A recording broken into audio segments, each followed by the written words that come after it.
విధంగా మిత్రుడు డిఏల గురించి మాట్లాడిండు. ప్రతి నెల మొదటి తారీఖు నాడు జీతాలు ఇవ్వడానికే తలప్రాణం తోకొకొస్తుంది.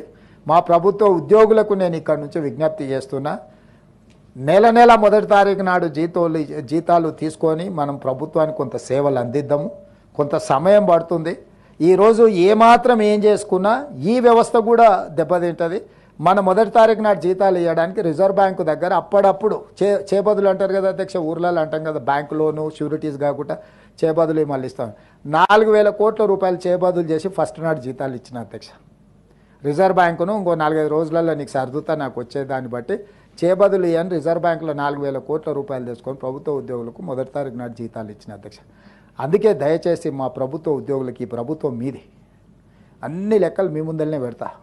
ఏది ఎట్లా పంచుదామో చెప్పండి, ఏది ఆపుదాం ఏది పంచుదాం. మీ లెజిటిమేట్ రైటు, డిఏలు కావచ్చు, కరువు భత్యం కావచ్చు, ఇవన్నీ మీ లెజిటిమేట్ రైటే. కానీ నిజమైన జీతభత్యాలు మొదటి తారీఖు నాడు ఇవ్వడానికే నిస్సహాయ పరిస్థితి ఉంది. నిస్సహాయ పరిస్థితి ఉన్నప్పుడు అప్పుడప్పుడు మనకు జ్వరం వచ్చినప్పుడు పథ్యం పాటిస్తాం అధ్యక్ష. మీకు ఐడియా ఉంది కదా అధ్యక్ష.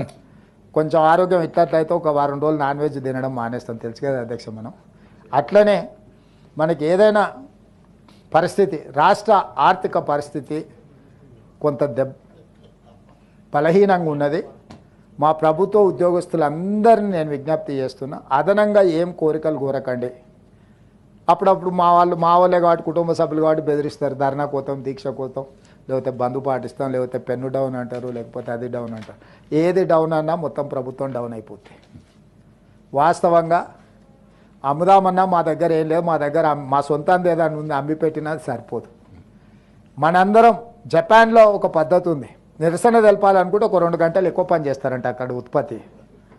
అంటే ప్రభుత్వానికి నిరసన తెలపాలనుకున్నప్పుడు జపాన్ లాంటి దేశంలో ఉద్యోగస్తులు ఒక 2 గంటలు అదనంగా పనిచేస్తారంట. అట్లాంటిది ఏదన్నా నూతన విధానాన్ని మా ప్రభుత్వ ఉద్యోగస్తులు తీసుకొని రోజుకొక 2-3 గంటలు అదనంగా పనిచేసి మా ప్రభుత్వానికి నిరసన తెలిపి ఆదాయాన్ని పెంచితే, పెరిగిన ఆదాయాన్ని తిరిగి మీకు అందరికీ పంచుతాం. ఆదాయాన్ని పెంచడం, పేదలకు పంచడమే ఈ ప్రభుత్వ విధానం.